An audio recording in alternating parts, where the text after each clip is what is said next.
celular, acho que vai, vamos lá.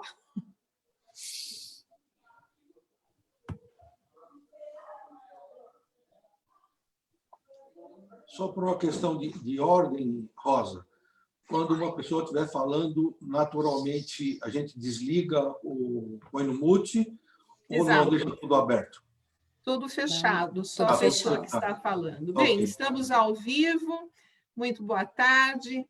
Vamos dar início à 23ª Jornada Semanal de Educação Ambiental, da 38ª Subseção da Ordem dos Advogados de Santo André. Quero dar as boas-vindas a todos que nos assistem, especialmente aos nossos convidados desta tarde, João Batista Galvão, Cristina Murgel, e compartilhando conosco aqui a recepção dos nossos convidados, os membros da comissão, a doutora Irene Grasson e Gláucia Quirino Bueno. Muito boa tarde a todos. Quero dizer que para nós é uma grande satisfação recepcioná-los aqui, pessoas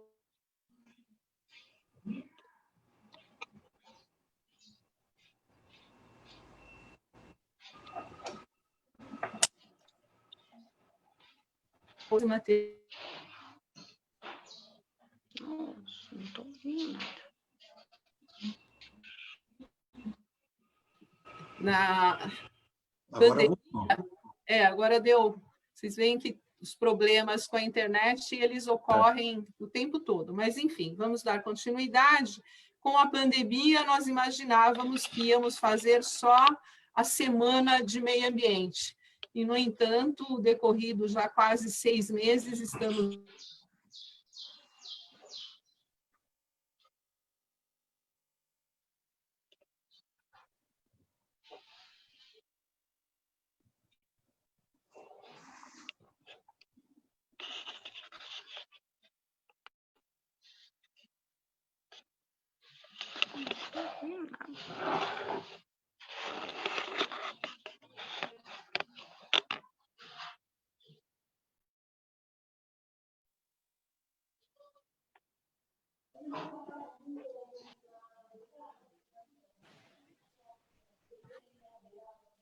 Boa tarde, vamos ver se a doutora Rosa consegue reingressar. Parece que tivemos um probleminha, todos me ouvem?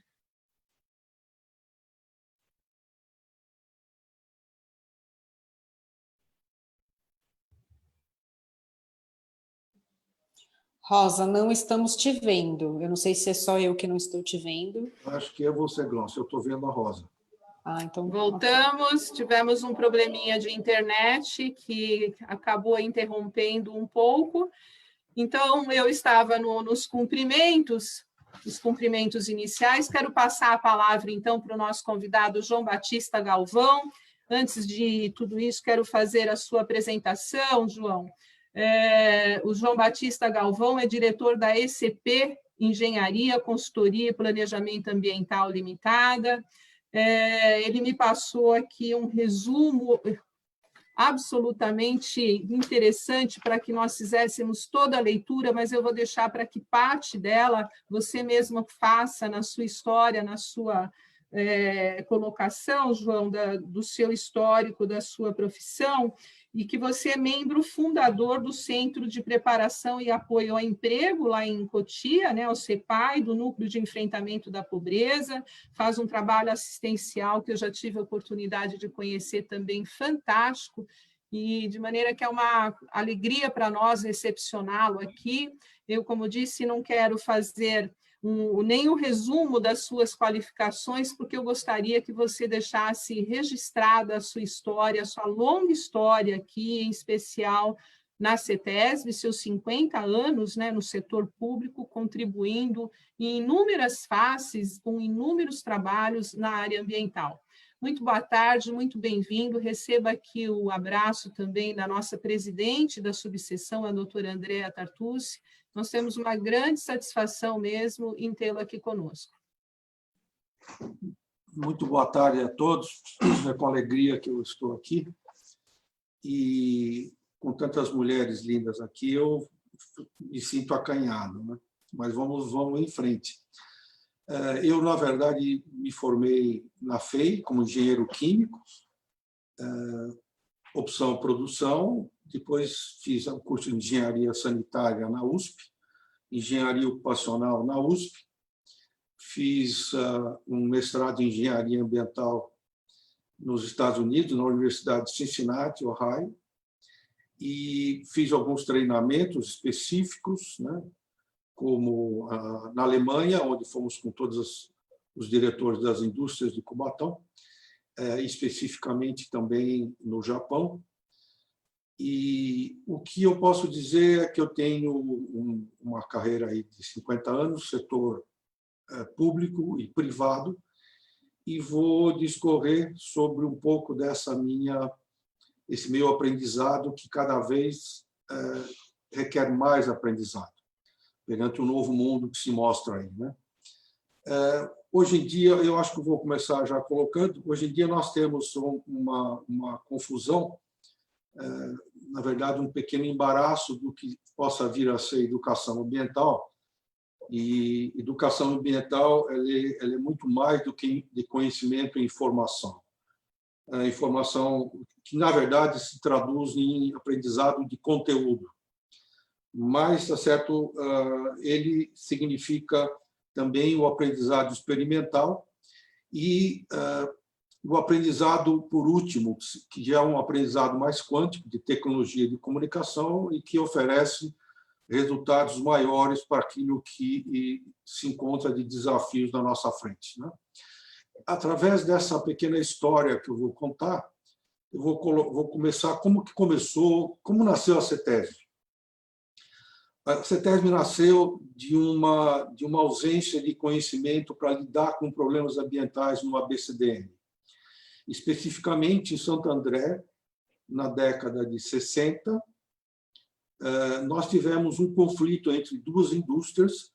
Essas duas indústrias acabaram entrando em conflito quase físico, foram parar na delegacia.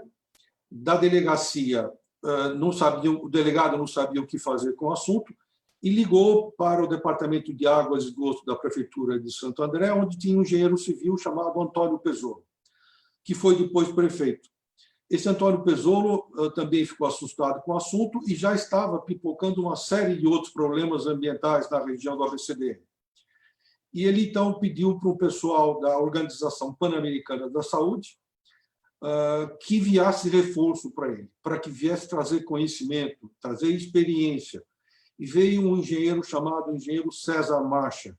O engenheiro César Marcha veio, trouxe conhecimento detalhado que ele tinha obtido do Air Pollution Control Association e também dos cursos da US EPA, Agência Federal Americana, onde nós passamos a estruturar as ações de compreensão da indústria através de levantamentos industriais, passamos a compreender, tá certo, como estudar para atender as situações.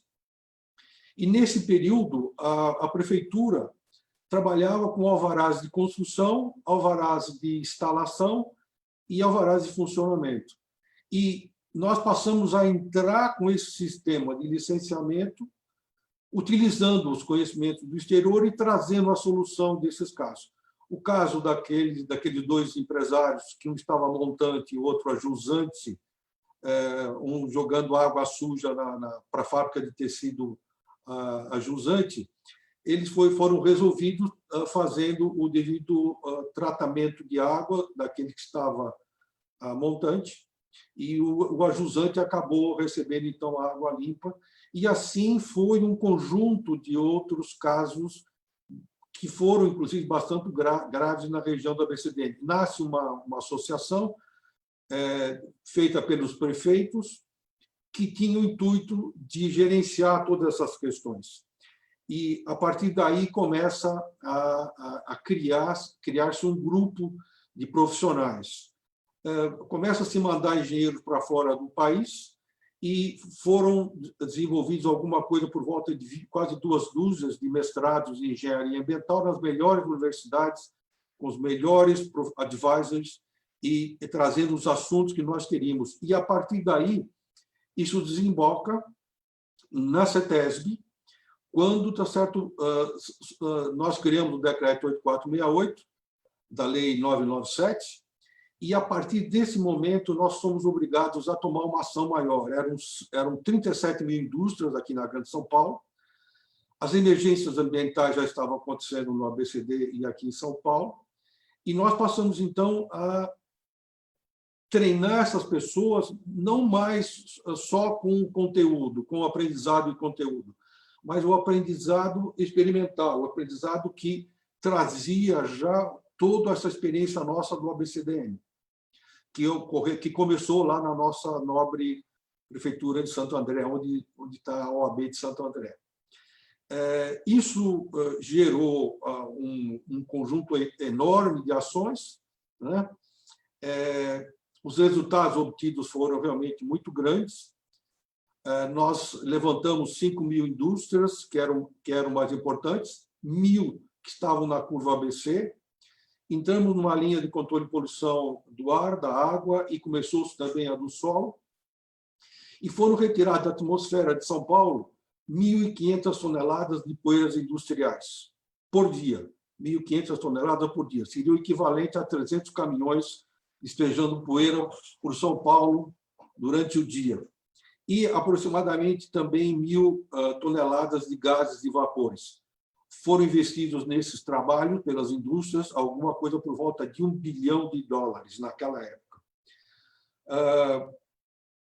Foi também encaminhado uma série de trabalhos na área do Sanegram que se provia, certo, a possibilidade de nós restaurarmos o rio, a bacia do Rio Tietê, o Rio Tietê e o Rio Pinheiros aqui.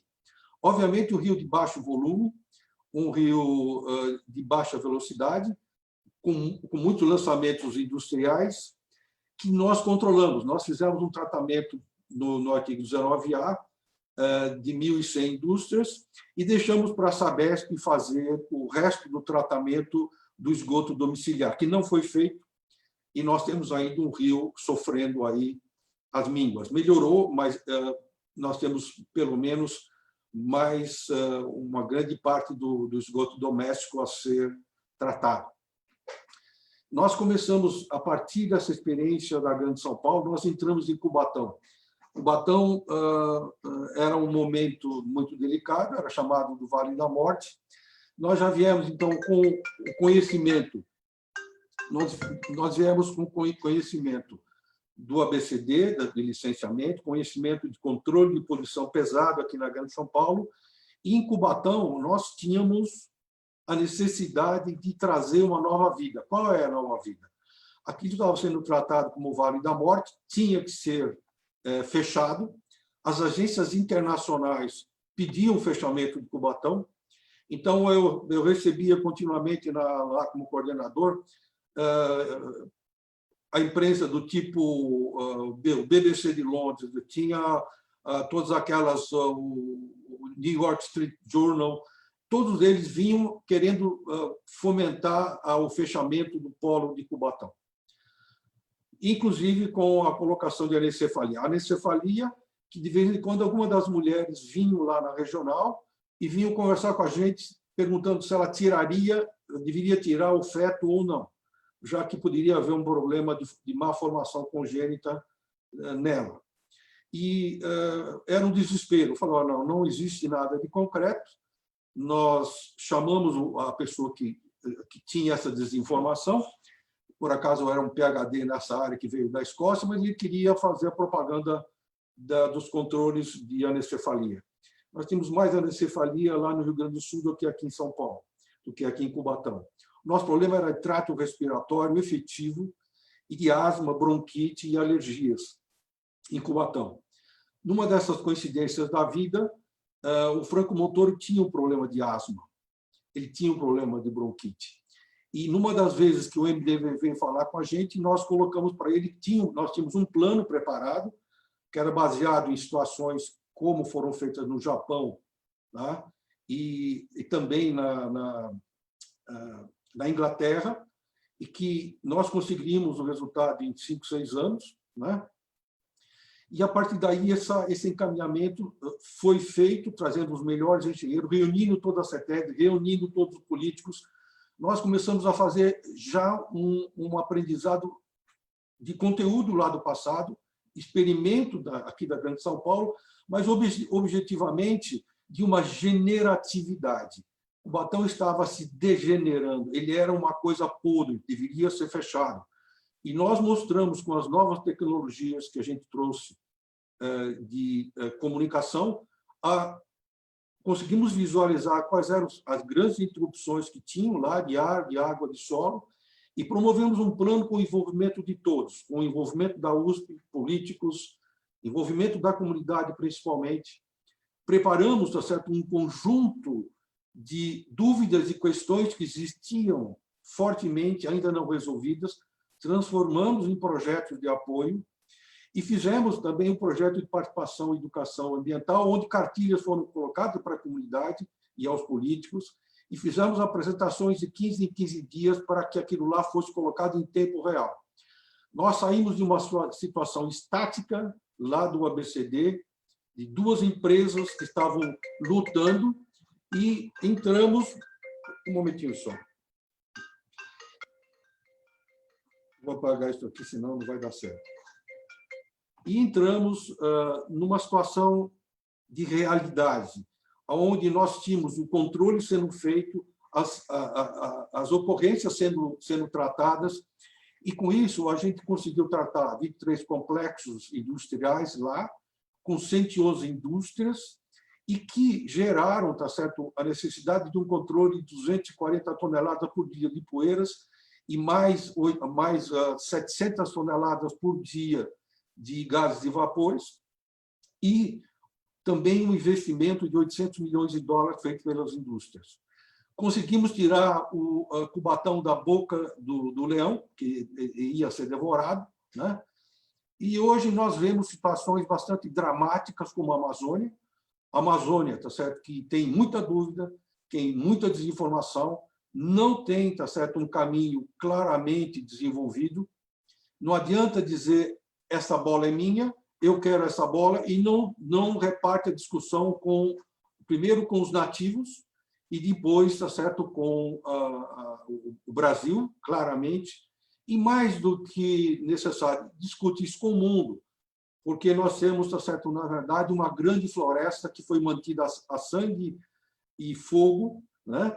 Assim como todas as nossas unidades de conservação, e nós não temos que esconder, nós temos que simplesmente nos apresentar e fazer planos que tenham conteúdo, que tenham a experimentação, mas que principalmente tenham o que eu posso chamar de energia quântica da questão ambiental, que eu chamo de generatividade. Essas são assim as minhas palavras. Eu tenho realmente como que eu posso falar? Eu tenho uma vontade muito grande de que as coisas sejam resolvidas de forma clara, né? E a educação ela é muito mais do que só o que está colocado nesse decreto de 20 anos atrás. A educação ela envolve capacitação, ela envolve, obviamente, a experimentação, mas ela envolve, acima de tudo, o envolvimento de toda a comunidade ou a sociedade para que se procure um novo futuro, para que seja, em tempo real, trazido as soluções que são extraordinárias. Eu fiz 2 cursos, quase que 2 mestrados, também lá na Califórnia e também no Canadá, sobre tecnologia de comunicação para resultados extraordinários, que mexe com essa questão de generatividade, que é a nova forma de educação ao vivo e a cores presente que faz as coisas se movimentarem. E eu tenho aplicado isso na minha empresa, a ECP Engenharia, Consultoria e Planejamento, onde grandes casos temos resolvido, principalmente com situações do tipo, o que é que ocorre com as outras pessoas que fazem parte daquele cenário? O que é que está instalado no automático, no não falado, aquilo que está escondido daquelas situações? E, principalmente, o que todos querem fazer para esse novo futuro daquele conjunto ambiental. Então, qualquer que seja a empresa, e nós obtivemos sucessos fabulosos com empresas de celulose e papel, por exemplo, onde a metade dela estava fechada, trouxemos a solução, trazendo toda a comunidade, toda a CETESB, isso agora já no setor privado, e fazendo com que essas soluções trouxeram resultados encantadores para todos, resultados de quebra de limite, resultados inesperados, resultados que merecem e devem ser feitos nesse momento. A lei que foi feita 20 anos atrás, nesse período, nós tínhamos 6 bilhões de pessoas no mundo, e o Brasil tinha 170 milhões de pessoas. Hoje, depois de 20 anos, nós já estamos falando de uma população de 1,6 bilhões adicionais que vieram, tá? Assim como 42 milhões de pessoas que cresceram no Brasil. Nós somos um trem em alta velocidade, como que descarrilhados, e precisamos, tá certo, não só de ter motores, energia, força, nós precisamos ter caminho, nós temos que ter certeza do domínio, da direção daquilo que nós estamos fazendo na área ambiental. Então, essas são, em pequenas palavras, a minha contribuição com vocês. Vou deixar uma última frase. No curso lá nos Estados Unidos, o professor falou assim, eu vou deixar hoje aqui o que nós conseguimos agora, só com essa frase nós conseguimos um resultado de 3 milhões de dólares para a empresa. A vida ocorre em uma conversação, sendo que nenhuma palavra é neutra. E no final do curso, nós pudemos perceber o seguinte disso, né? Cuidado com seus pensamentos, pois podem se tornar suas palavras. Cuidado com suas palavras, pois podem tornar-se suas ações. Cuidado com suas ações, pois podem tornar seus hábitos. Cuidado com seus hábitos, pois podem se tornar o seu caráter. E o que é pior ainda, né? Cuidado com seu caráter, pois pode se tornar o seu destino. Que destino é esse que nós estamos querendo, fazendo para o Brasil? E eu agradeço demais pela paciência e a gentileza de você, Roda, e todas as outras amigas. E que Deus seja louvado.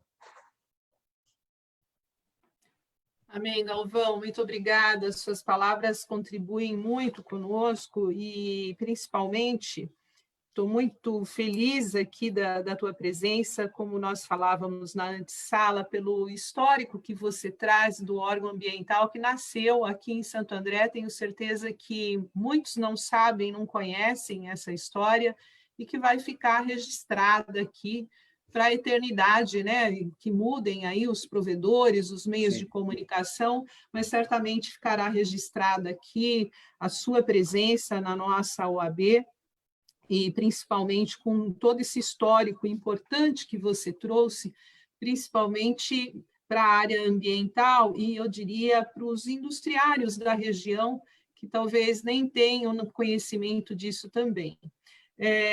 A sua contribuição com os inúmeros cursos que você fez no exterior, a tua formação técnica dentro do próprio órgão ambiental, obviamente incomparável, né, com muitas pessoas que nós já ouvimos, porque não têm essa experiência.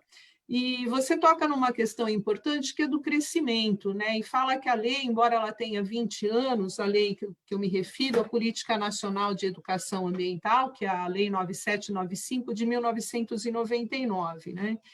E que, embora ela tenha sido regulamentada em 2001, na verdade, ela basicamente não foi colocada ainda efetivamente, né? Porque ela diz que você teria que colocá-la não só nas escolas, mas também, e na escola que eu digo, a escola formal, em todas as suas etapas, né? A educação básica, infantil, fundamental, no ensino médio, mas também na educação superior, na educação especial, a profissional, entre jovens e adultos, ou seja, ela é de uma amplitude absoluta, né?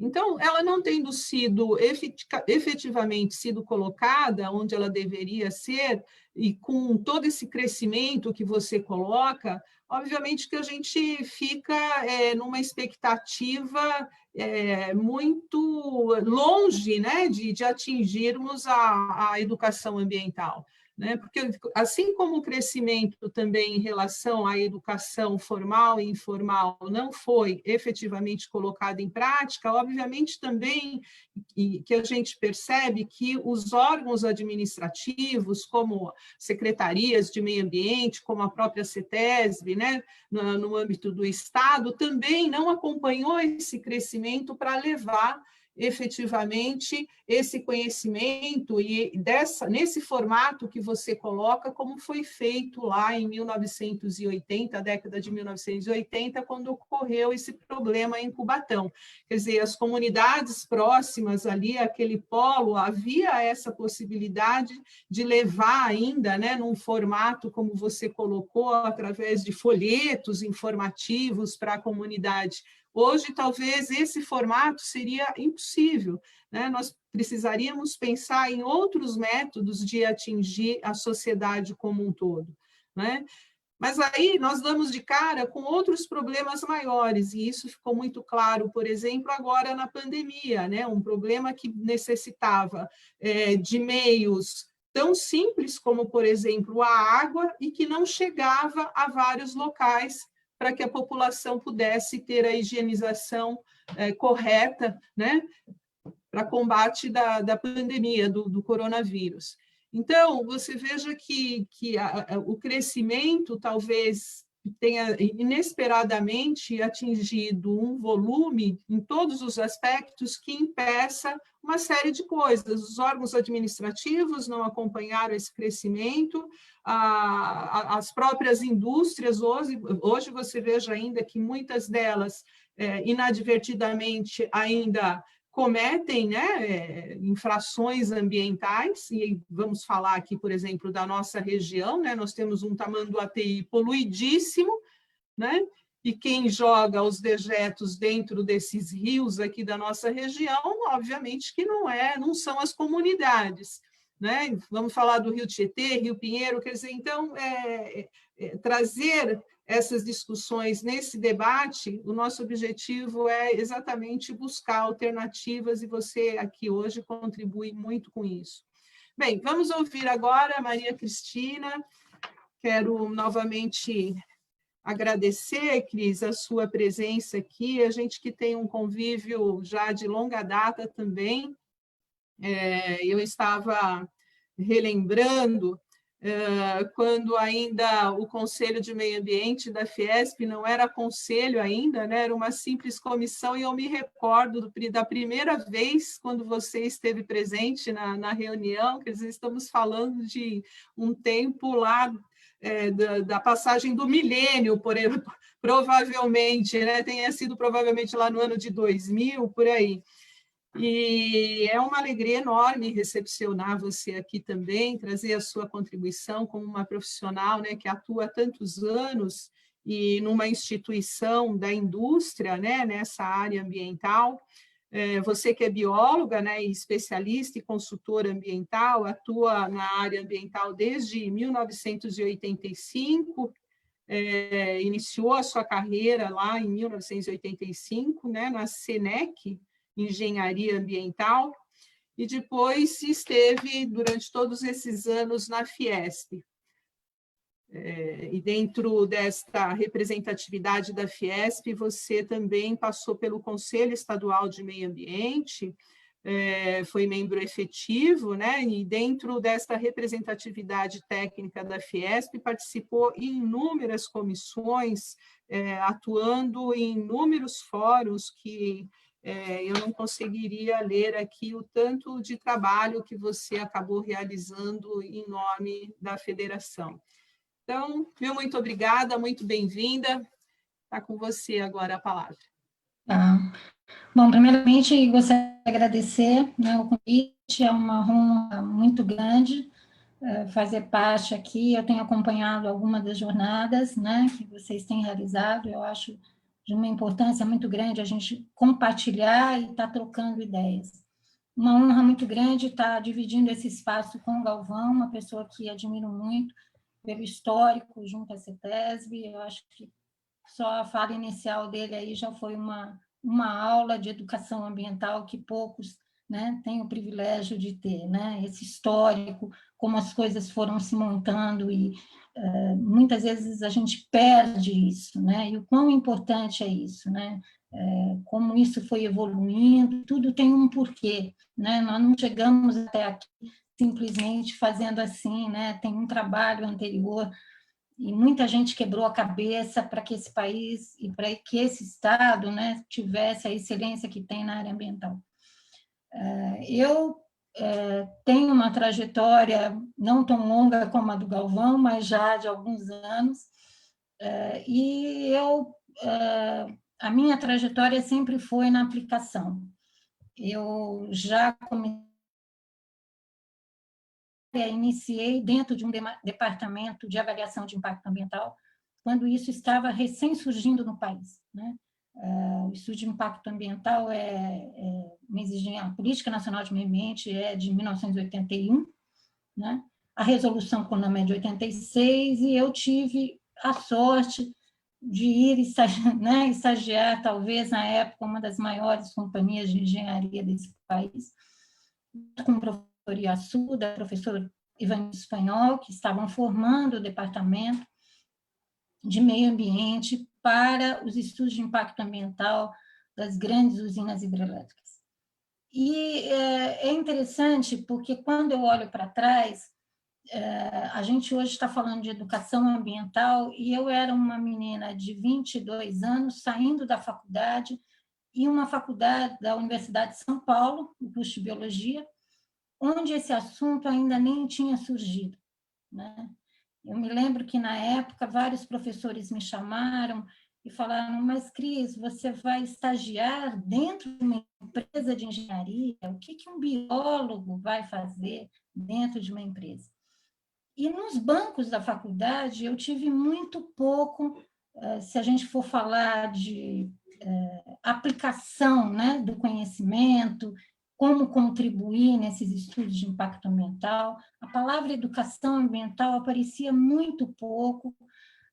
O biólogo, indo para a licenciatura, era mais um conhecimento formal ali, para o ensino talvez fundamental, mas de ciência, né? Não o termo educação ambiental. E hoje, passado mais de 30 anos, a gente vê como tudo evoluiu, né? Muito, né? Eu acho que, por mais desafios que a gente tenha, evoluímos na tecnologia, evoluímos na linguagem, evoluímos, né, na importância, né? Lembro que, quando prestei vestibular, a minha mãe me perguntou: mas o que faz um biólogo, né? E eu, por uma felicidade de ter na família o professor Samuel Murguel Branco, meu pai falou: vai conversar com o Samuel para entender melhor o que você vai fazer, né? Porque não era tão disseminado na sociedade, né? A questão ambiental, a questão da biologia, a questão da aplicação, né? O próprio mercado, né, da ciência aplicada, não era uma coisa tão trivial. E quanto nós evoluímos, quanto que hoje tudo isso se fala no programa da televisão para o pequeno, na novela das 9, né? no jornal impresso, na internet, nas ONGs, dentro das empresas, né? Então, eu acho que a gente só tem a comemorar a evolução que tivemos. Obviamente, nós temos muitos desafios, né? Eu, durante toda a minha trajetória profissional, eu saí da empresa privada, passei um período na CETESB, dentro do Departamento de Avaliação de Impacto Ambiental, na época alocada na Secretaria do Meio Ambiente, foram 6 anos lá. Voltei à consultoria, onde eu desenvolvi estudos mais variados aí de consultoria, entre eles o zoneamento ecológico e econômico do Mato Grosso. Eu tive a felicidade de compor a equipe na época, e depois, nos últimos 18 anos, dentro da Federação das Indústrias, discutindo as políticas públicas. E o que eu posso dizer é que, embora eu nunca tenha trabalhado diretamente com a educação ambiental, eu me deparei com a educação ambiental a todo momento.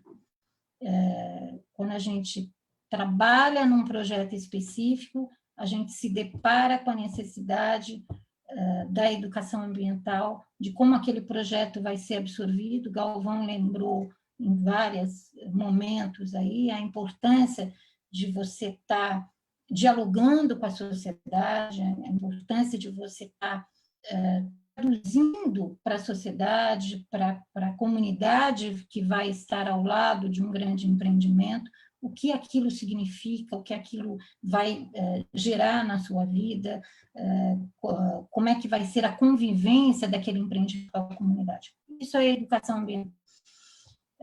Quando a gente discute políticas públicas, a gente tem que prestar atenção de como aquela política vai ser implementada e como ela vai ser absorvida para os que lá estão. Isso é fundamentalmente você se ater nas questões de educação ambiental, de preparar a sociedade para uma nova política pública, de absorver da sociedade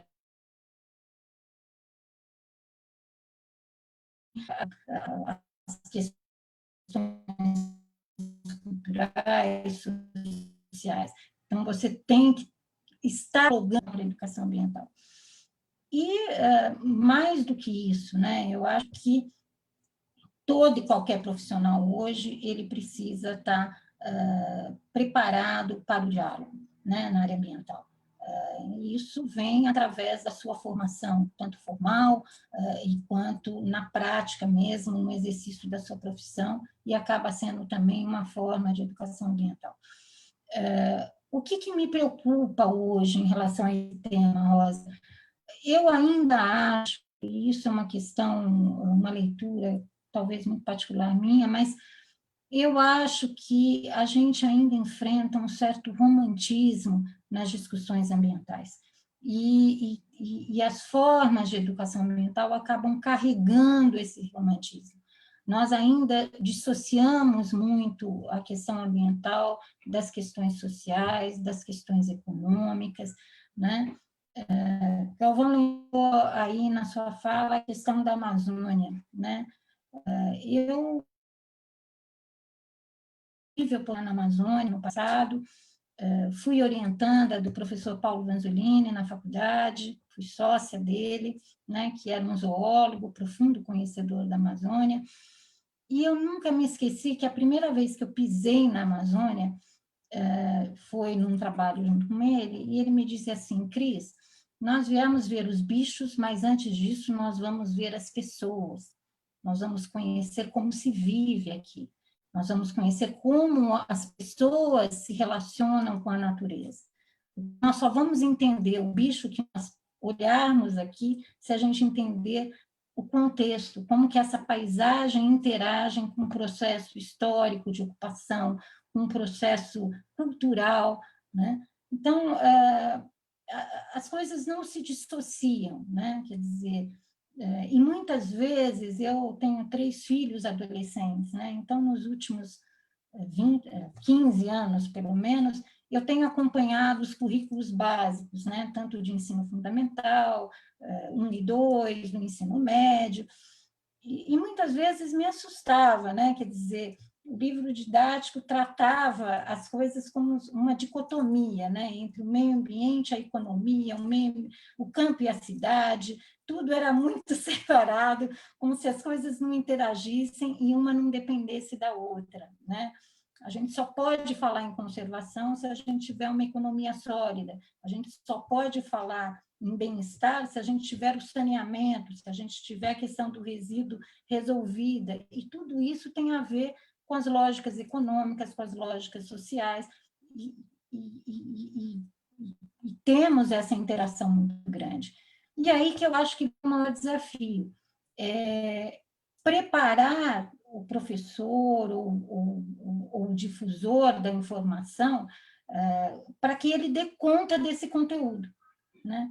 A gente ainda tem falha nesse sentido, né? Principalmente na educação formal, né? É um conteúdo muito grande, é a necessidade de fazer relações que não são fáceis de ser transmitidas, de serem trabalhadas, e para isso o agente que leva essa informação, e aí eu penso tanto professores, quanto jornalistas, formadores de opinião, e o próprio profissional dentro da sua especificidade, como é que ele dá conta, como é que ele, né, trabalha todas essas integrações.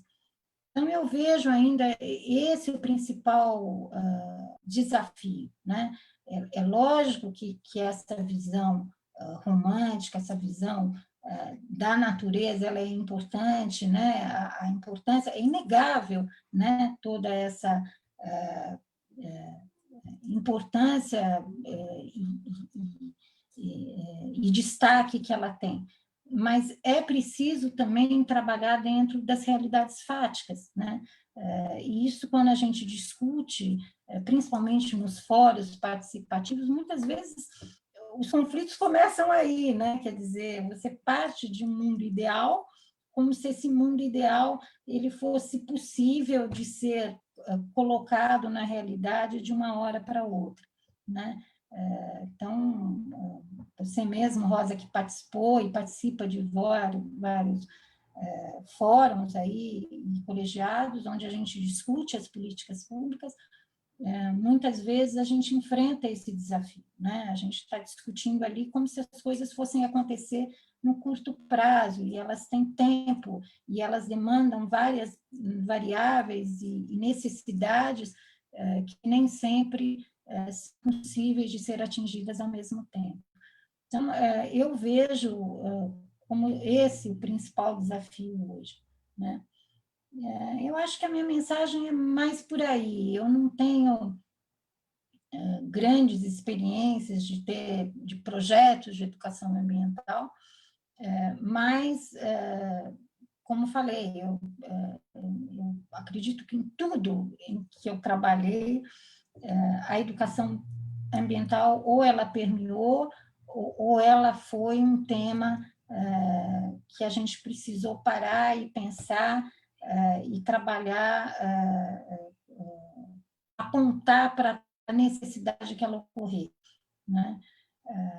Então, eu acho que é essa a minha fundamental mensagem, né, nesse tema.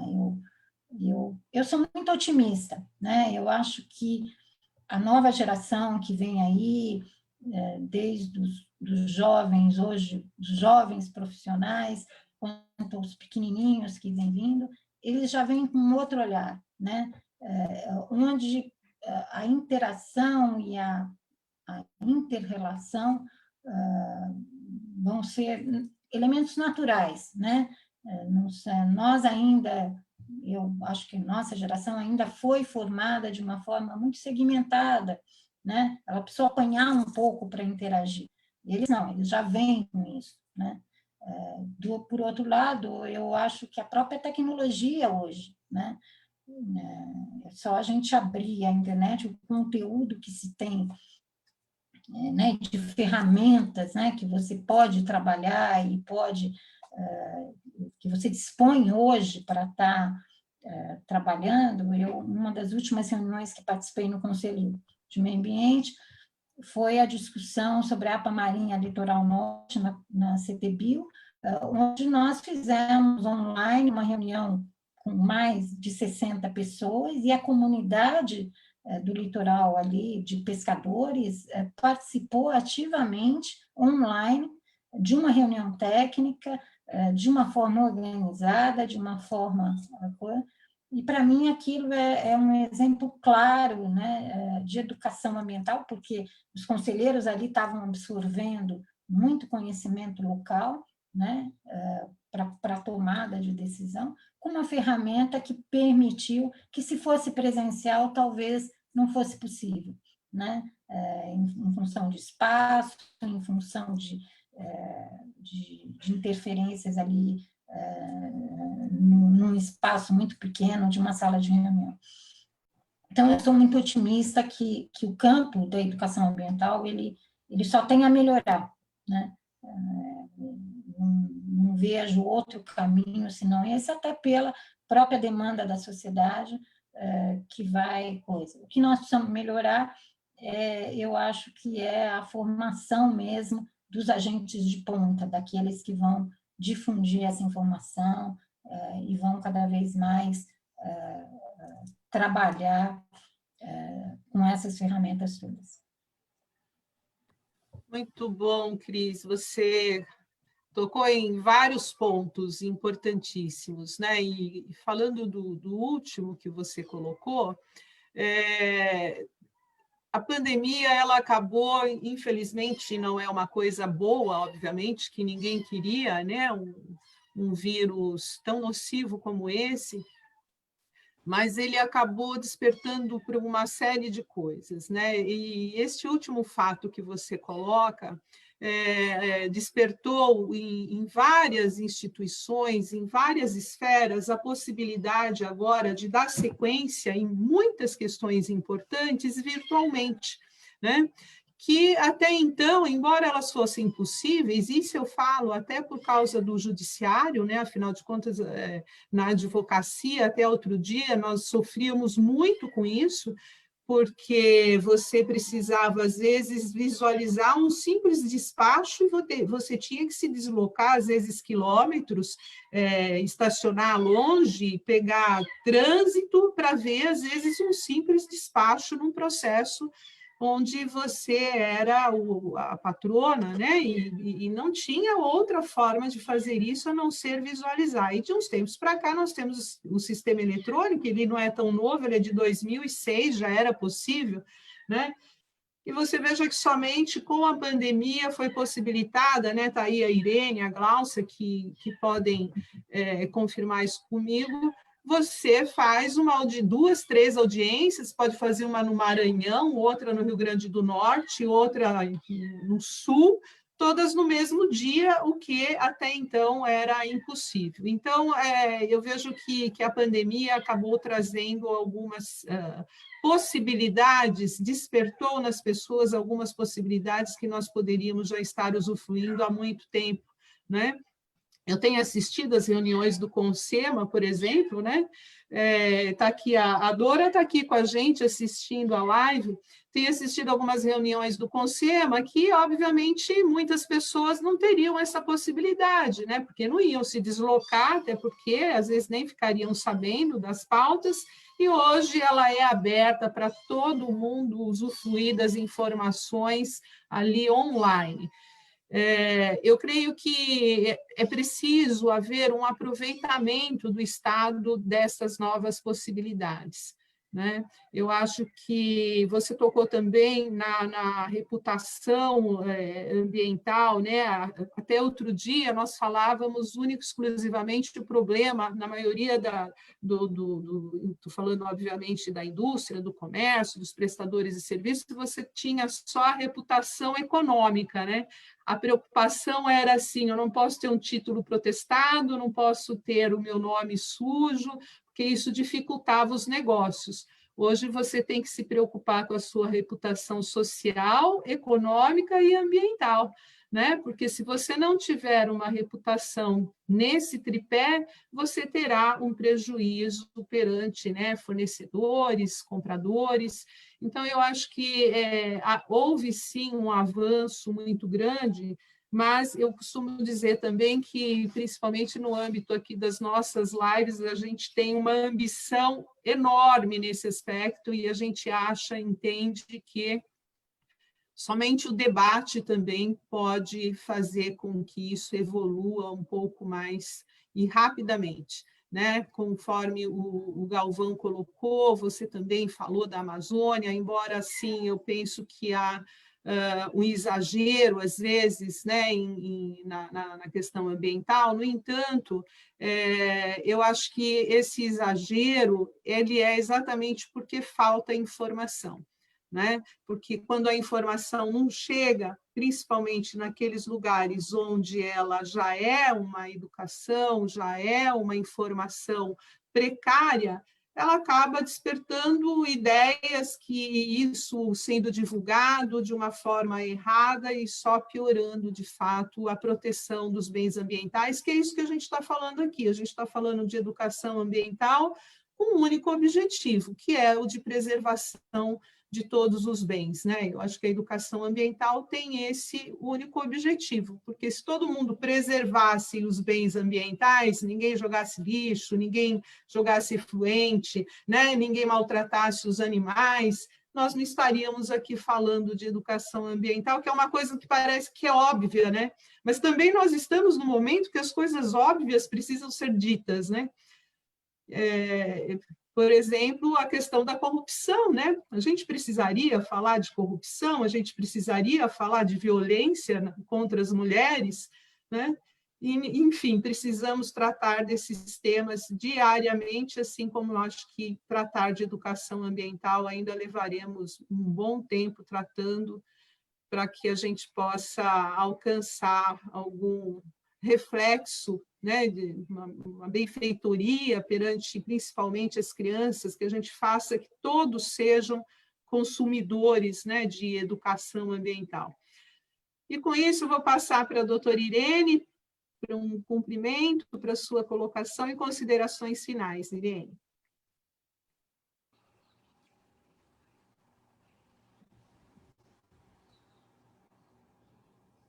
Seu som.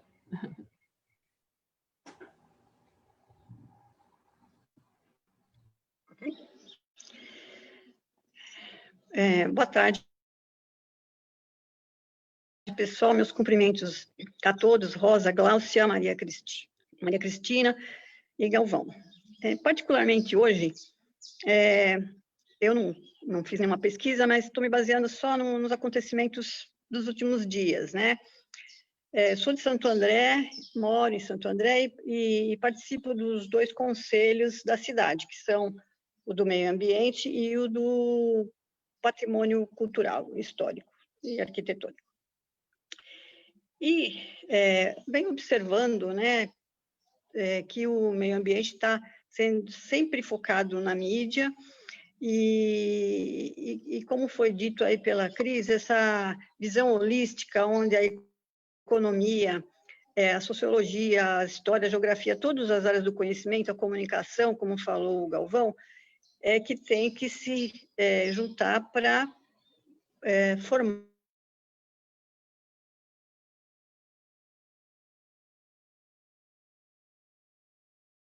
os conceitos.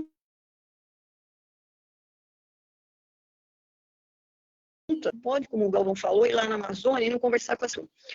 Tem em Santo André, na nossa Câmara de Vereadores, ela foi totalmente reeleita, digamos assim, né? Não tem novidade, tem uma única mulher, né, que foi eleita, então nós vamos continuar com esse mesmo pensamento. E as preocupações que me afligem mais aqui é com relação ao centro logístico de Campo Grande, que está sendo licenciado pela CETESB, né? E tem também um outro ponto que é o aterro sanitário nosso, que está em fase final, né, no seu limite, no limite da sua capacidade, e com já empresa já com parecer favorável para a construção da usina de recuperação energética. Como vocês são técnicos, eu entendo que vocês podem até esclarecer melhor, porque, segundo consta, é um processo antiquado, de alto custo, né, e que gera poluição, né? E também a gente está observando, no plano político, alguns desmontes, né, de conselhos, CONAMA, FUNAI, CMBio, IBAMA. Esse último fato que aconteceu agora, onde países estão sendo hostilizados e, assim, dizendo que estão comprando madeira ilegal, quando, na verdade, houve uma alteração de normas. Isso está me afligindo muito, sabe? Eu estou muito chateada com isso. Hoje é um dia que estou meio assim para baixo. Mas, ao mesmo tempo, vendo todo mundo falando de meio ambiente e as maravilhosas lives propostas pela doutora Rosa, aí tem momentos que eu me animo um pouquinho mais. É isso. Muito, muito bom, Irene.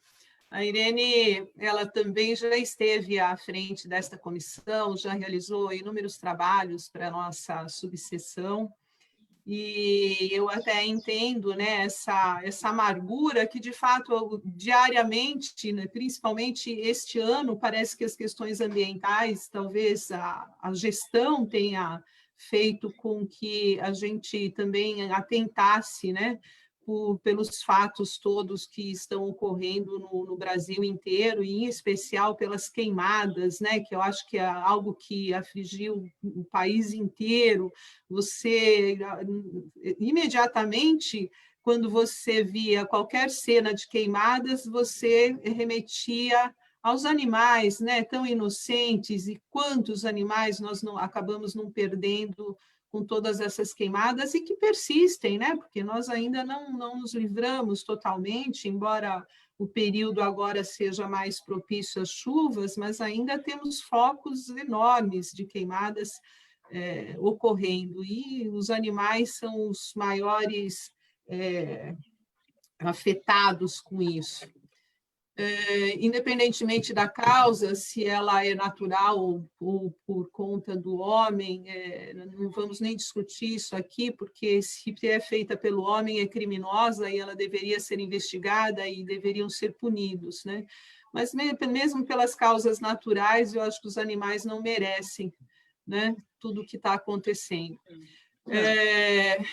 Com isso, Irene, eu me junto aí à sua amargura, à sua tristeza, mas vamos tocar nosso trabalho ao que nos cabe aqui. Nós temos, pelo menos, obrigação de cumprir, né? E a comissão ela tem um regimento, tem obrigações a serem cumpridas, de efetuar os eventos, né? As palestras e levar conhecimento a toda a sociedade. Gláucia, boa tarde, Gláucia. A Gláucia também acumula, juntamente com a Irene, o assento do Conselho de Meio Ambiente do município, Cristina, que são elas, você até outro dia lá no Conselho Estadual, e elas que representam a OAB aqui no Conselho Municipal. E, como disse a Irene, ela faz parte também do Conselho do Patrimônio Histórico e Cultural de Santo André.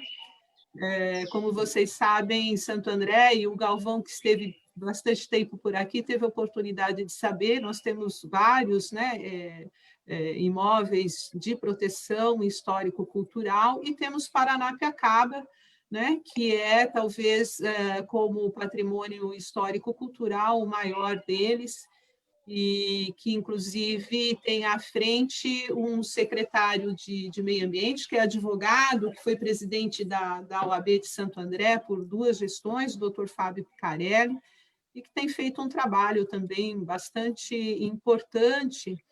E, inclusive, vou contar aqui para vocês que a Câmara Britânica fará um trabalho de restabelecimento da história de Santo André, juntamente com Santos e Jundiaí, porque foram as estações, né, as primeiras estações ferroviárias que os britânicos instalaram aqui, que guardam ainda um pouco, né, da história, que não foram reformadas, que não foram edificadas, né, novamente, e eles farão um filme. Eles fizeram contato, inclusive, comigo, que tinha uma relação com eles de outras questões, mas para fazer contato com a Prefeitura de Santo André e iniciar esse trabalho. Então, em breve, teremos aí notícias e novidades sobre Paranapiacaba. Gláucia, boa tarde. Obrigada, viu? Boa tarde, eu gostaria de agradecer pela participação, agradecer pelo convite da doutora Rosa, cumprimentar com todos, com a doutora Irene, que também faz parte da nossa comissão, Galvão e a Cris, pela brilhante exposição da tarde. E eu gostaria de fazer... também fiquei feliz com essa notícia, Rosa, agora de Paranapiacaba, que realmente é um patrimônio cultural e histórico da nossa região, muito especial, e eu acho que esse documentário vai alavancar até as possibilidades de preservar e de conhecer ali a Paranapiacaba, né, para outras pessoas. Em relação às exposições até aqui feitas pelo Galvão, pela Cris e pela doutora Irene, O que eu posso pensar de tudo isso é que todo mundo falou de uma forma ou de outra sobre sustentabilidade, né? Quando o Galvão mencionou a ida na comunidade, ali em Cubatão, né, de entender o que está acontecendo, é um pouco disso, né? Quando a gente fala de educação ambiental, a gente pensa não só em preservar o verde, mas entender que a preservação do meio ambiente é o meio ambiente em todos os lugares, né? Nas cidades, nos meios industriais, tudo é preservação, né? Quando a gente pensa na Amazônia, que a Cris falou, vamos conhecer primeiro as pessoas, é isso, né? Do que as pessoas vivem, como preservar aquela mata, preservando a vida das pessoas e o sustento daquelas pessoas que vivem dali, né? Como fazer isso é possível, né? Isso é possível tanto nos meios urbanos como nos meios mais naturais, como no caso da floresta amazônica. Então, de tudo isso que nós falamos, acho que a gente pode pensar justamente essa questão da sustentabilidade, que é o caminho para o meio ambiente, é o único caminho, né? Não há como a gente preservar a floresta ou as áreas urbanas, cercando tudo aquilo e ignorando que né, existem pessoas, existe a questão econômica, as pessoas precisam ter o seu ganho, o seu ganha-pão, as empresas precisam ter os seus lucros, mas entender que fazer o melhor para o meio ambiente, tanto urbano como natural, é o melhor caminho para os lucros e para a preservação. Eu acho que isso é a grande lição que a gente tem para passar para as futuras gerações, para as gerações atuais e até para mesmo para os idosos, né, que você também mencionou, jogar lixo na rua, uma série de coisas que também né, as pessoas não pensam que isso é preservar, mas né, é o dia a dia, né, todo dia a gente fazer uma ação em prol do meio ambiente. Então é isso, gostaria de agradecer e levantar essa bandeira da sustentabilidade. Obrigada. Eu que agradeço, Gláucia. Obrigada por tudo. Gláucia é também aqui o nosso braço direito, esquerdo, é quem toma conta da nossa pauta, das nossas lives, juntamente com a doutora Irene, e ainda acumulam a representatividade da casa junto a esses conselhos. Muito obrigada a vocês duas. Bem, nós estamos chegando já ao final da nossa live, mas não sem antes, preciso cumprimentar algumas pessoas que estão com a gente aqui, a Eliette Vieira, a querida Eliette, o Virgílio Filipino, a Marina Galvão, a Fátima Diniz, Francesca Fran, a Marina Galvão, a Marina Simone, o Sidney Munerati, que é o nosso vice-presidente da comissão, o Álvaro Gutierrez Lopes, a Dora, que é a nossa querida amiga, que foi parceira nossa no Consema, da Cris. Ela faz aqui uma referência, Cris, boa tarde, Maria Cristina e convidados. Ela está falando sobre a sua fala, Cris, que você tem boa parte de razão, o tema é importantíssimo, só que a prática no dia a dia difere muito do desafio de aplicação na natureza. Não digo só de meio ambiente, e sim da natureza do ser humano. Deixo um abraço aqui para todos. Mário Garcia, que é da Fundação Santo André, Marli Henrique Novo, e entrou uma ligação bem no meio, isso também acontece, o Hélio Lopes, Flávio Murato Galvão, a Vânia Prado, o Hélio Lopes aqui também manda uma mensagem para a Gláucia, dizendo que vocês estiveram juntos na Alemanha, eu acho que ele deve estar se confundindo. Você conhece o Hélio Lopes? Não. Deve ser Savi, então. Ele se refere também à usina de tratamento de resíduos por processo de mass burning, como é o caso da de Santo André, é anacrônica. Transforma resíduos sólidos urbanos considerados não perigosos em resíduos perigosos. E, apesar dos equipamentos de controle de poluentes, acabam lançando residuais de poluentes cancerígenos na atmosfera. Como engenheiro e gerente da CETESB de Cubatão, considero essa tecnologia como a anticultura da sustentabilidade. Está falado aqui pelo Hélio Lopes. Querido amigo, agora me recordei, nos conhecemos de longa data. Um prazer tê-lo aqui conosco, viu, Hélio? Bem, Para nossas considerações finais, vou repassar aqui para o João Batista Galvão, para deixar a sua mensagem, mas também não sem antes de nos recordarmos da data de hoje, né? Hoje, 20 de novembro, é um dia também de reflexão para todos nós, Dia da Consciência Negra, uma data que, na verdade, também, como todos os temas que nós estávamos tratando agora há pouco, né, e para falar do óbvio, né, é um tema que, na verdade, não deveria ter data para ninguém refletir, porque seria desnecessário se todos nós respeitássemos o próximo, não é? Mas, como a data existe, eu quero registrar aqui todo o meu respeito, todo o meu amor, todo o meu carinho, e também registrar a nossa grande dívida, né? A dívida da humanidade, na verdade, com essa diferença de raça absurda que ainda existe nos tempos atuais. Galvão, com você.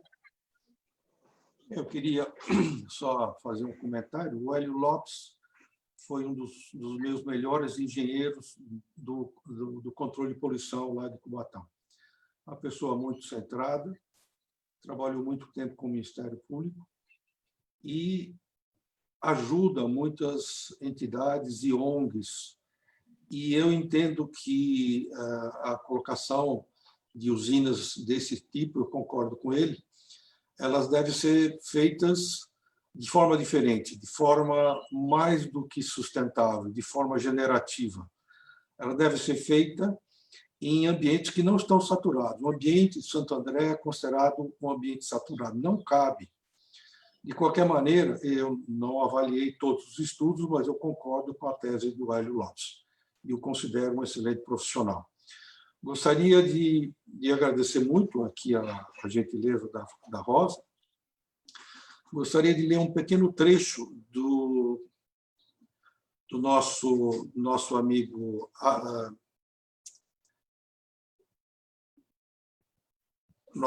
Newton. Ele diz o seguinte, Newton, né? Quando achou que tinha descoberto de tudo, quando achou que já era tudo descoberto, ele escreveu o seguinte: se fui capaz de ver mais longe é porque me apoiei nos ombros de gigantes. Referiu-se a Galileu, a Descartes e Huygens. E definiu a visão do trabalho dele assim, que eu faço as minhas palavras. Não sei como apareço aos olhos do mundo, aos meus próprios, pareço ter sido apenas como um menino brincando na praia e divertindo-me em encontrar, de vez em quando, um seixo, uma pedra mais roliça, ou uma concha mais bela do que aquelas ordinárias, comuns, enquanto o grande oceano da verdade jazia todo inexplorado à minha frente. Nós temos todo o oceano não explorado na nossa frente. Einstein, ele deixou bem claro que a capacidade, certo, de pensar do homem, de fazer do homem, ela está muito mais desgastante ao meio ambiente do que a capacidade disso recuperar. Então, nós temos um desafio enorme pela frente. Esse desafio trata-se de movimentar e tratar de energias que já são quânticas. As quadradas de Newton, e Newton coloca que 2 e 2 é 4, elas já são pouco prováveis. As energias, eu diria que as inspirações que nós temos que levar, quer dizer, além daquele aprendizado de conteúdo experimental, esse aprendizado generativo, que é o contrário de degenerativo, ele deve, tá certo, estender pensamentos que criem novos paradigmas, né? Que gerem novas ações, novas inspirações, uma experiência iluminada de satisfação, criatividade e autoexpressão. Ou seja, nós temos que entrar, nós temos condições de entrar nesse mundo digital, nesse mundo quântico. A Terra roda em volta do Sol a 100.000 quilômetros por hora. E parece que nós estamos parados aqui, mas nós estamos numa velocidade de 100.000 quilômetros por hora. O nosso pensamento, ele funciona na velocidade da luz. E as nossas intencionalidades, as nossas paixões, os nossos comprometimentos devem ser dessa proporção. E não como gado que segue por aí seguindo tudo, né? Nem vou falar da história da boiada que passa a boiada. Estou falando, eu estou comentando aqui de que um novo mundo generativo, eu estou escrevendo um livro sobre generatividade ambiental, e como é que essas forças violentas a nosso favor estão disponíveis, e que eu espero que as novas gerações, os meus filhos, os meus amigos, as pessoas que tiveram a honra de participar no trabalho comigo, e através disso eu faço um agradecimento a Fernando de Araújo Guimarães, que morreu lá aos 42 anos, fazendo controle de poluição do Cubatão, né? Que dedicou a sua vida no treinamento, na educação da Faculdade de Saúde Pública. E eu fico todo arrepiado, fico de saber dele, do quão forte esse guerreiro foi, de luz.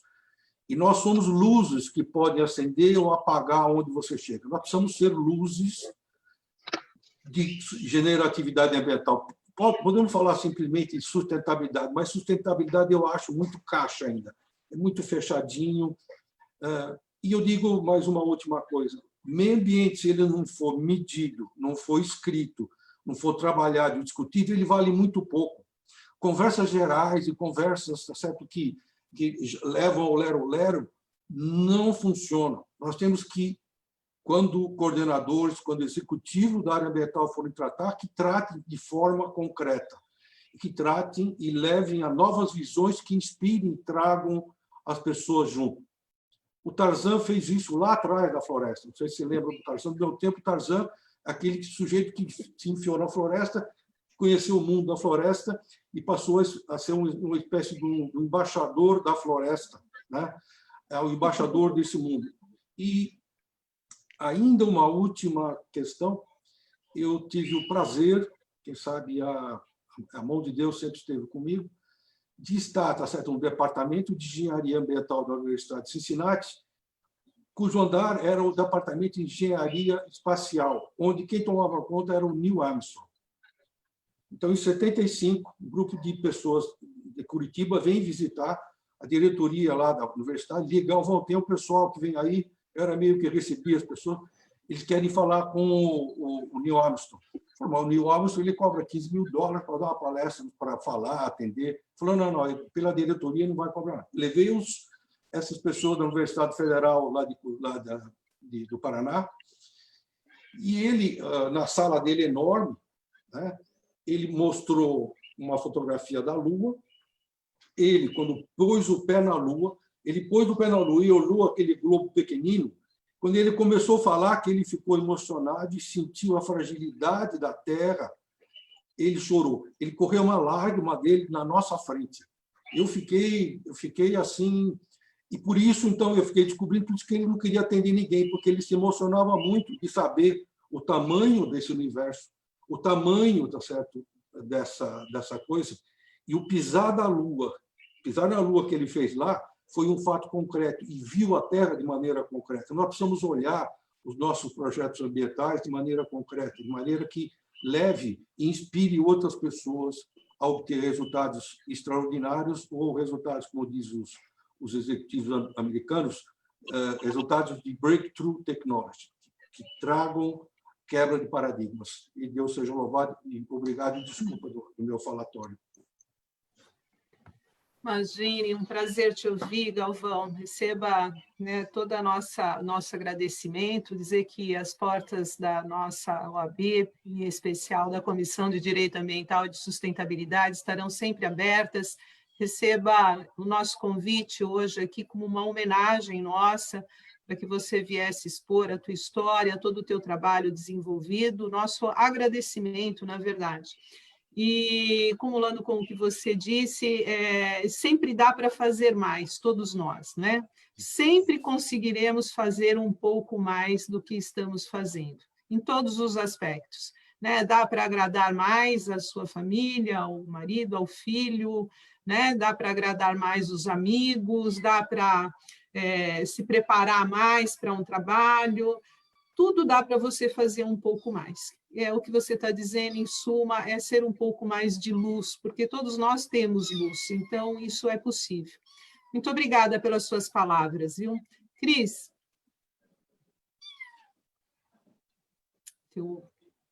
teu som. Aí. Bom, primeiro agradecer a oportunidade, o momento aqui de estar compartilhando. Acho que sigo aí as palavras do Galvão, eu acho que não há outro caminho, né? A gente tem que realmente perseguir, tentar ser mais luz, perseguir a sustentabilidade ou a gerenciatividade e tentar avançar em tantos problemas, né? Eu acho que a Rosa lembrou o dia de hoje e o noticiário pela manhã não foi nada feliz, de casos, né, que a gente ainda está assistindo. Essa semana, nós todos temos acompanhado a situação do Amapá, pela falta de energia. Então, por vezes é desanimador, né? A gente pensa, tanto desafio, tanta coisa para arrumar no país, mas não tem outra opção, né? Eu acho que o caminho da sustentabilidade, ele veio para ficar, e cada vez mais a gente vai ter que perseguir o conhecimento e tentar a criatividade para estar implementando aquilo que é necessário e levando bem-estar para todos e conservando o futuro, né? Não tem outra saída. Então, eu agradeço demais a oportunidade e desejo sucesso aí para a OAB em todas essas iniciativas. Eu acho que esse é o papel das entidades, principalmente no âmbito local. Eu acho que a OAB tem essa capacidade de estar no nacional, né, nas esferas estaduais e principalmente nos municípios, que é onde as coisas acontecem, né? Realmente. Então, muito obrigada e sucesso a vocês todas. Eu que agradeço, Cris. Da mesma forma, muito obrigada, uma satisfação enorme tê-la aqui conosco. Nossas portas também estarão sempre abertas. Futuramente estaremos juntos aqui. Renovarei o convite, gostei muito da presença de vocês. Muito obrigada. Irene e Gláucia, para suas considerações finais. Muito obrigada, meus agradecimentos aí à doutora Rosa, por participar de uma live tão importante, com pessoas tão capacitadas, né? E também render as minhas homenagens a toda essa população de origem africana que tanto contribuiu e contribui para o engrandecimento da nossa nação. E justamente também hoje gravar a nossa indignação contra fatos ocorridos recentemente sobre assassinatos de pessoas negras num dia que seria de conscientização e homenagens. Muito obrigada. Cuide-se bem. Segunda onda está vindo aí. Obrigada, Irene. Sempre juntas. Obrigada mesmo. Gláucia? Também queria agradecer principalmente aos palestrantes, ao Galvão, à Cris, pelos ensinamentos, pela experiência, compartilhamento de experiência conosco, muito importante. E também falar um pouquinho, né, desse Dia da Consciência Negra, que, como a Rosa falou, não deveria ter esse dia, porque não tem diferença entre nós e pessoas de pele negra ou pele amarela, ou seja, que cor for a pele, né? Mas é um dia importante para que as pessoas possam despertar também, e relembrar que não existe essa diferença, né? E que se ela existe, ela precisa deixar de existir, porque somos todos humanos, todos no mesmo planeta, e como disse o Galvão, esse frágil planeta visto de longe e vivido de perto, né? Muito frágil aqui. Eu gostaria de agradecer a todos, desejar uma boa tarde e um bom fim de semana a todos também. Muito obrigada, Gláucia.